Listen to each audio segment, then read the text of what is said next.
Every workplace has a cooking show nobody auditioned for. You step up to a sterile counter, hand your project over to a colleague for review, and wait. The reviewer looks at the work. They haven't prepared. They take a considered pause and they wing it. They say something like, "This needs more flavor." In the recipient's mind, that single vague sentence immediately triggers a spinning, recursive loop. To translate more flavor, the recipient has to guess. Does the reviewer mean salt? Acid? Heat? Is the whole concept wrong? The original loop violently splinters into dozens of conflicting directions. It mirrors the bizarre logic of a dream where you keep opening the same refrigerator door. You expect to find a simple snack to solve your hunger, but every time you look, the volume and variety of items inside exponentially multiplies. Eventually, that curiosity turns into alarm. The sheer density of useless options pouring out becomes physically impossible to manage, creating an overwhelming psychological weight. Now, we call this state epistemic combat. It occurs when a person is forced to spend all their intellectual energy simply surviving a critique, rather than actually improving their work. Operating this way builds a systemic trap. The endless noise demands attention, but offers no direction, effectively freezing the creator in place. On the other side of the counter, the reviewer feels that same unguided frustration.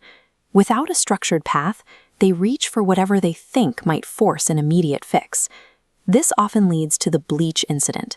The reviewer grabs a harsh, deeply personal critique, mistaking the warning labels for high standards, and delivers it under the guise of just being direct. The recipient realizes immediately that something has gone chemically wrong. The feedback lands as a corrosive agent, turning the entire dish hostile. When you strip away structure and replace it with raw, unfiltered opinion, you destroy psychological safety. Calling it honesty doesn't fix the damage left behind. To understand why workplaces are currently saturated with this kind of useless communication, we have to look at the exact types of failure being served. First, there is the bland critique. It arrives so cushioned in pleasantries and caveats that the actual point goes completely cold.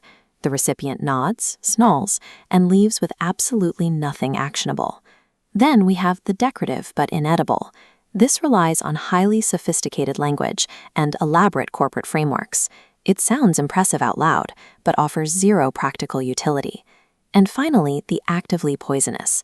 This feedback is emotionally loaded, carries no direction, and simply sits in the organizational system, quietly rotting.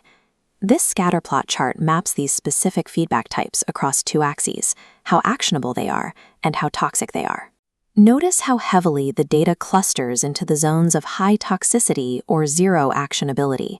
Organizations consistently mistake this chaotic noise for leadership because they lack the proper categories to identify exactly how the communication is failing.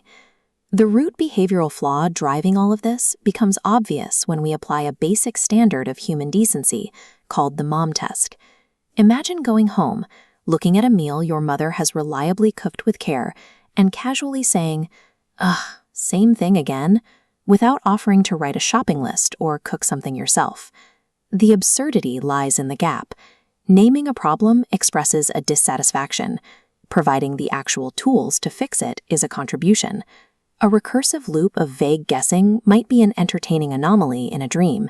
In professional reality, it strands the creator on an island with no map. You cannot build a durable system purely on identifying flaws.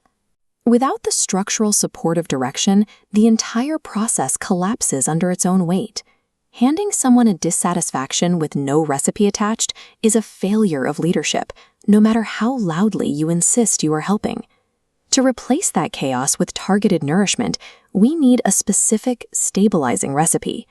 This interlocking diagram represents a three-part framework designed to break the loop. Ingredient 1 requires a precise observation. You pinpoint the exact location of the issue, for example, noting that the back half of a sauce is undersalted. Ingredient 2 is context. You explain why that detail matters. You link the localized issue to the overarching goal of the project, proving that your critique has a purpose. Ingredient 3 provides a direction or a genuine question. You offer a workable door for the recipient to walk through, locking the entire mechanism into a stabilized, cohesive rotation. Assembling this 3-ingredient framework requires exactly 10 seconds of preparation before opening your mouth. Investing those 10 seconds of structured thought turns a blunt weapon into a precise, collaborative tool. Let's return to that sterile counter.